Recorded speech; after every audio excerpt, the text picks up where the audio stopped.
never able to fit in. The world rejected me, told me I was weak, pathetic. I was shoved aside. I became angry, and then my anger turned into hate.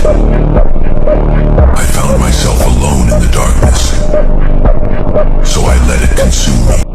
It turned me into something better.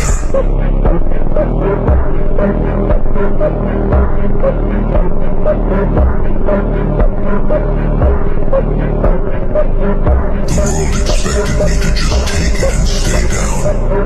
I am coming for them all.